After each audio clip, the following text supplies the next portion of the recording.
And I should have known better. Light one as beautiful as you. And I should have known better to take the chance on never losing you. But I thought you'd understand. Can you forgive me? I never loved no one as much as you. I already gave this fly a warning that if you make noise while I'm recording, I will and I might and I want to kill you. And I feel like there's this misconception that when you're a kind person, you don't have the ability to be mean. And especially if you're practicing spirituality loudly, there's this impression that spirituality is this like, no, what goes up must come down. So if you're measuring the kindness and how far up the person is, better believe that person got a contrast, okay? So how far up it can go is how far down it can go as well, okay? Let me just tell you that right now. Don't get it twisted. It's good to be back recording in today's video. I'm going to be talking about heal it, see it in a moment, heal it in a moment. And I would love to hear your insights. Of course, as always, feel free to share your questions, your comments, whatever you got on your heart in the comments down below. I want to got some Shungite water here. Jay Fluent once said in an old YouTube video that I watched, I feel like I watched YouTube from the beginning and I've loved it from the beginning, or he referenced a microwave generation. The expectation of pressing a button and having whatever you want ready. And I feel like it's the same expectation with nature, for instance, that there's this one big moment, this one button that we need to press and everything will be okay. Or like winning the lottery, for example, this one big moment is going to solve all the problems. Or the same expectation I feel have been built from Jesus and the story about Jesus returning. It's like this one moment is going to fix everything, right? God's gonna come from the sky and make everybody feel high. Reference to my uncle Bob Marley. The reason why I'm mentioning it is because I'm very interested, as you guys know, in psychology. And I feel like there's different areas of life that has either people hooked in this expectation, that expectation, or all of them. And the last one that I want to mention is Santa Claus. Again, this one moment, this one guy that's gonna come and make all your wishes and dreams come true, and everyone's gonna feel good and all of that. And it's kind of like backed and supported by the emotional feeling people have around Christmas, where people are closer. Like in Norway, for instance, I can speak from my own experience only, is that people are so much warmer. It's so much easier to feel close to people around Christmas, and people are smiling and hi. And like when I was working in retail and at even a Christmas market, people were so much more friendly than what I'm used to, at least from the general person. I think that when I'm walking and I have a smile on my face, I'm more likely to get a smile in return than if I was to be mad or angry or sad or whatever. And so from that mentality, that psychology that is built up, whether we're conscious of it or not, whether we are aware of it or not, actually, first of all, I would like to say that I definitely believe that it is possible to heal something once you've seen it, but how aware you are when seeing it is going to influence how much power you have in actually influencing change. And it's the same that I have really lately experienced with self-awareness. Like how aware I am of myself influences how much power I have in changing not only myself but my circumstances, and how I want to move with my life as life. So that's definitely something I'm very excited about sharing more about on this channel and on any other platform I choose to use. But to talk about how the psychology and how people move based from that psychology, from my observation, is expecting that one pill is going to heal you, that you feel disease. So for example, should I use my skin as an example? Yeah, let me use my skin as an example. So when I saw that I had rashes on my skin, the first emotion that I felt was embarrassment. I haven't been taking well enough care of myself, and people are going to see it. I can't put on a front that I am taking care of myself and everything is as beautiful as it can be. I'm in as much command as I want to be, because my skin is an indicator of, okay, something isn't as beautiful as it can be, right? It's diseased. Something is not at ease. Let me take a sip of this juice. It's so good.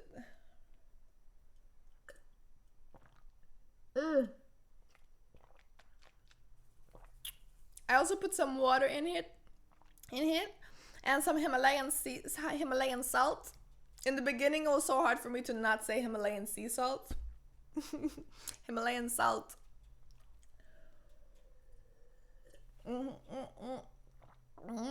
Orange, ginger et pear. C'est très bien, c'est très joli. When now for me, I see something that on my skin isn't at ease, I see it as pain. So when we hit ourselves and we experience the pain of it, it is our brains, it's like a response, it's a reflex. The pain is an alarm of something is going on here. Pay attention to it. Be conscious of what is going on. You've hurt yourself and you might want to take care of it.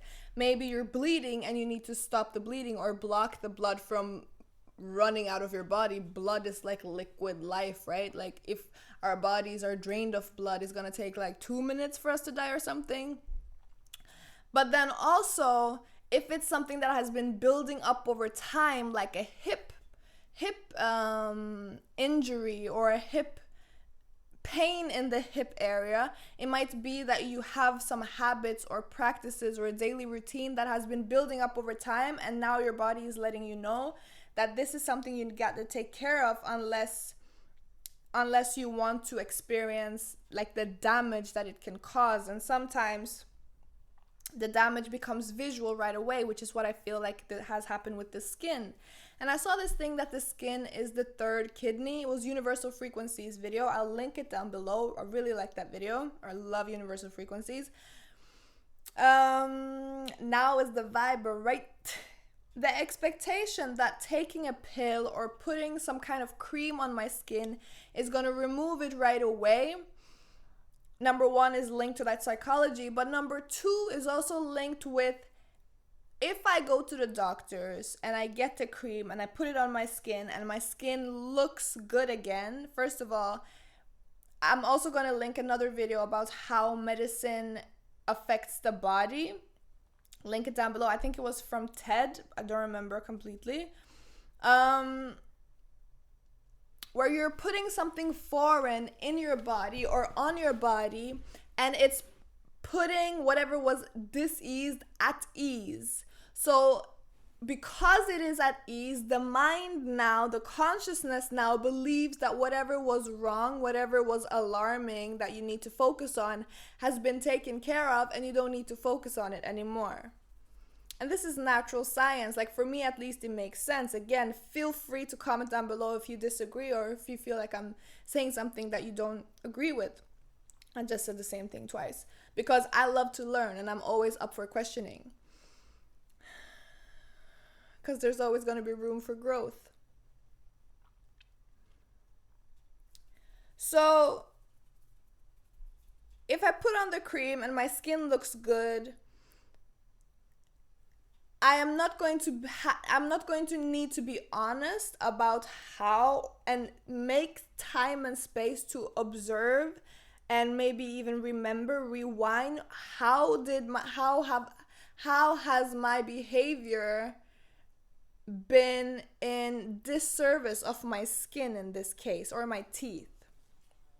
With the teeth is easier. It's like I've been smoking, I've been drinking, and I haven't had a healthy self-care routine that I've been committed to.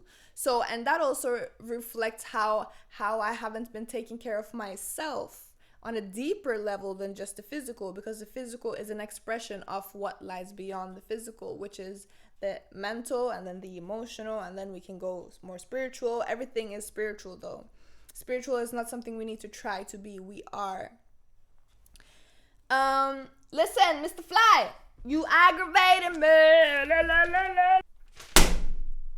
You better get out before you get knocked out.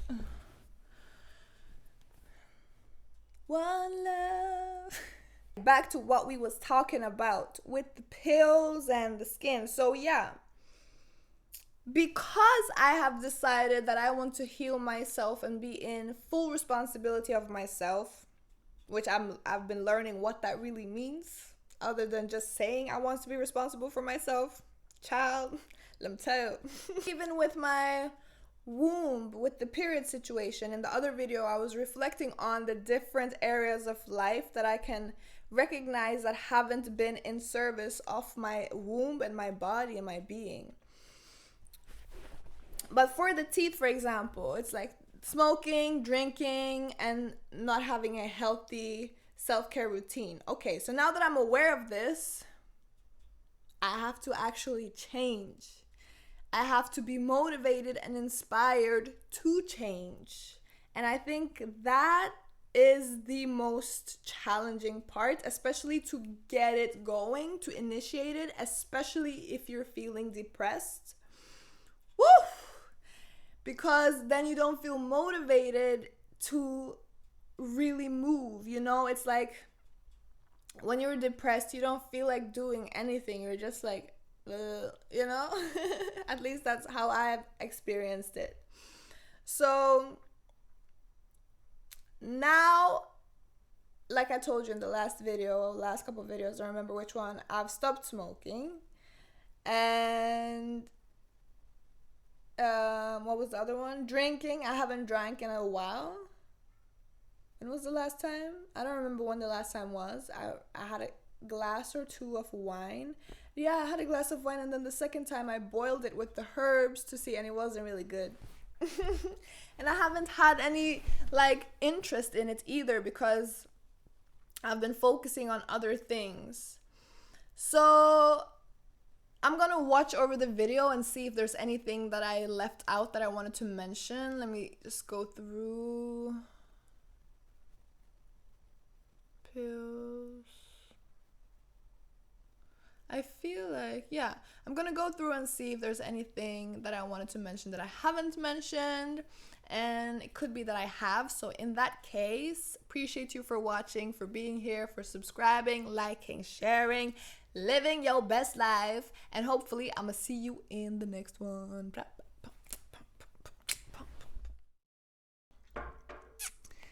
Natural aligning resonance.